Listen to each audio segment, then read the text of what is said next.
it came out of left field. I was just at home, just finished off some other film, and R.J. Lewis called me up, and I'd met him through a friend somewhere, and he says, I have a movie, a family film, I have a crew in place, I need to start it quickly, can you come down and talk to me about it? I said, sure, and he had an office right across from where we're sitting right now near Warner Brothers here. So I went down there, and he actually had a whole crew. He had the art department, the transportation department, the AD, he had post-production people that he'd already decided he wanted to go with and everything. I said, well, what's the story? He said, well, we have an outline, but we don't have a script. And I said, well, you got all these people. He said, I got to start filming right away as well. So every weekend I'd leave Friday, go out to a hotel where I live outside of LA, check in the hotel, write all over the weekend and come into work on Monday and give them the pages. And we were winging it. Something in there! What the hell? Don't move! Larry, back off. Back off, Larry. Get away from it. Reverse the exam. They wanted to have an alien and a handicapped kid together. That was the premise. And they wanted to use a real handicapped kid. So I had to write something within the parameters of that and things that a child in a wheelchair could achieve, which was interesting to figure that out. I mean, you could have a stunt person occasionally, but to be quite frank, the kid on his own in the wheelchair was more dynamic than the stuntman in the wheelchair because he lived in it, you know? So he's racing down hills and doing all this crazy stuff. And a wheelchair is a very vulnerable thing, actually. It's easier to capsize, as they say. What do you think, huh? I thought we'd put the bed right over here. That way you can just wake up every morning and see the sun coming over the mountains. You did great, Mom. Thank you. We went through one of the, not agencies, but one of the organizations that helps handicapped children. And they gave us a list of kids that were interested, and we eventually found the boy that did it, and he was wonderful. He'd never acted before. It's interesting how children are all actors, actually. And then you slowly lose that freedom of just being and pretending as you get older because you become more self-conscious. So when you're under 12, I think he was just under 12, he still had all that innocence and stuff. So it was great working with him. Then the other cast members were just people that we tested and found ones that we liked. And then we went off and filmed them around the Los Angeles area, out where I live because I didn't want to drive into town, which is my favorite preference. But we did shoot one day out in the desert near Palm Springs to create the look of the actual planet that these people came from originally.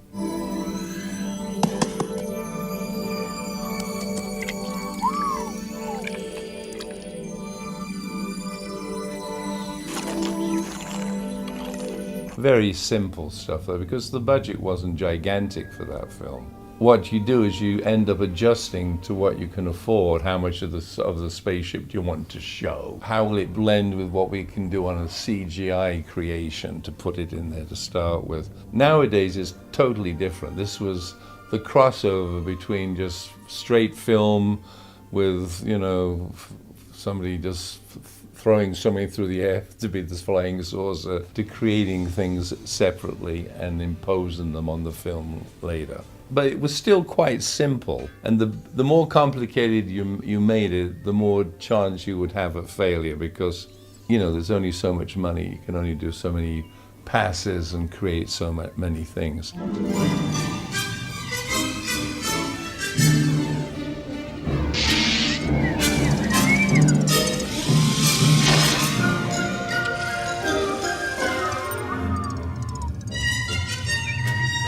The work with the puppets, the puppeteers that animated the adults' eyes and ears and facial movements, and the small Mac character, was a lot of work, a lot of rehearsal. So you had to do quite a bit of prep to achieve that. Mac himself would have a puppeteer that did the eyes.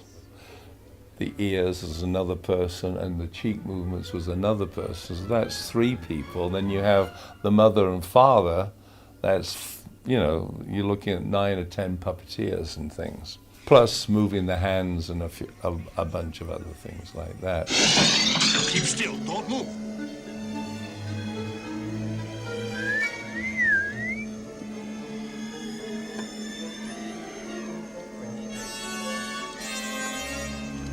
Usually you go for mimes or stunt people in those positions. Mimes are the best because they can infuse the character with some different sort of motions that make them look different than humans. So I thought that was the best way to go. So we did have a lot of, well, the adults were mimes. Hard to work in those costumes, particularly out in the desert in Palm Springs. The heat, you know, with all that makeup on and those suits is pretty tough to live with. What was interesting to me was the selection of the eyes, because they have perfected for humans people that have glass eyes, and the company that did that did the aliens' eyes, and they give you all these choices and all the colors you can put in them.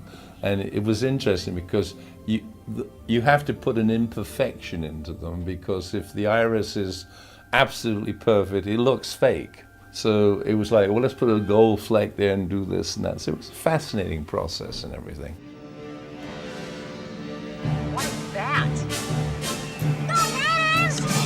What is the craziest? We didn't do blue screen in those days. I mean, nowadays you would shoot it with a fan on in a blue screen and shake the person, and then you put the background flying by. You couldn't do that. So you had to come up with other inventions, which means you had to create some sort of a system where you have the little cart in that instant. You'd have that attached to the same platform the camera's on, and you drive with it and it would look like it was moving with it. Some of the stuff with the kid in the wheelchair going down hills, the kid would really do it. It's in Malibu Canyon. It used to be part of the Fox television back lot. They gave it to the state with the understanding they could film there. And there is a little stream that runs down, and I live out there. That's actually the area I live in. And I used to hike that trail all the time. There was always water in that stream, but it came to this one area where there was a pond, probably 60 feet across, and there was a cliff there. So I said, well, have him come off the cliff, you know what I mean?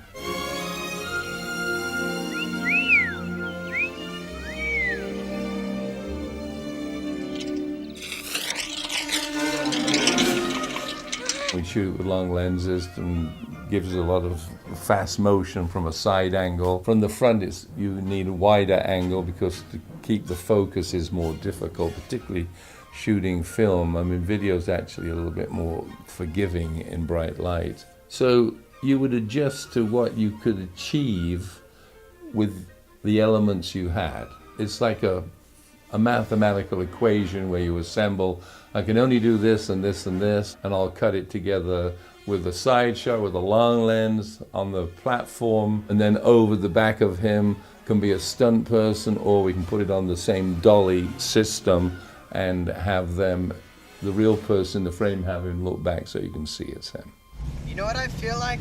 A Big Mac? Man is a genius. I'm psychic. I tell you. Then we filmed over here near Pasadena in a McDonald's to do the dance sequence in there that they kindly let us use. It was like a day's work to run people through what it would be, and that would be the dance number in the actual McDonald's place.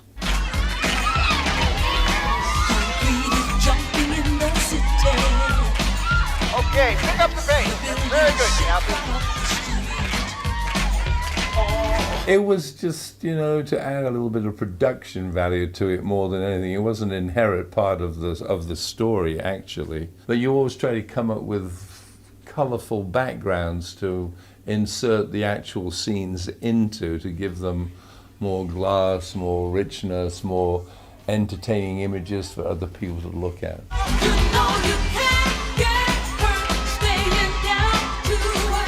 I learned a lesson about kids when I had raised my own, and I go to the movies with all their friends, and you'd sit in the theater And when kids were on the screen, the kids would sit and watch it.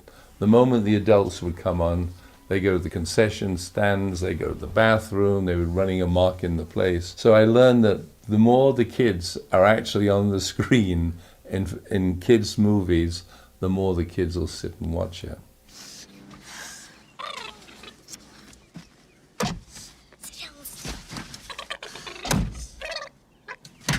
you crazy? There's no way you're gonna get away with this. I have to do something with them. A small child was in the teddy bear. It was actually a way to get out of having to have the puppet with all the limitations of it. You put a small person in the teddy bear. And it was a young boy, and he came in to try out to try and get the part, to audition. And the mother said, "Oh, he's very agile." So what does he do? She said, "He climbs up everything. He'll climb up the door jamb if you want." So let's show me. And you have the door open. He just grabs the beading on the door, and he just climbs all the way to the top of the door. And he was like, a 10-year-old kid. But he was just a phenomenally fit kid that did all these sort of physical things. We had a rough cut, and he said, well, can you come over and just look at a few of these themes? And I went over there and sat with him by the piano, and he'd actually play the theme that would be in that scene. It was incredible because you heard immediately what it was going to feel like, not look like. I mean, it was the feel that it would add to it. And of course, that's the greatest joy in filmmaking, is when you mix the sound effects and the music. People read what they want into films after they're made and everything. Some of the cornier aspects become the more delightful things to some of these things. The personalities that you can create in your mind in comedy afterwards and things like that. And the aliens themselves were kind of funny because I was trying to entertain children. I wasn't trying to entertain adults with the aliens or the little alien. I had to do something that 5, 6, 7, 8, 10-year-old kids would be watching. So it gets a little corny in those areas, a little bit for adults, but it's fun to make fun of.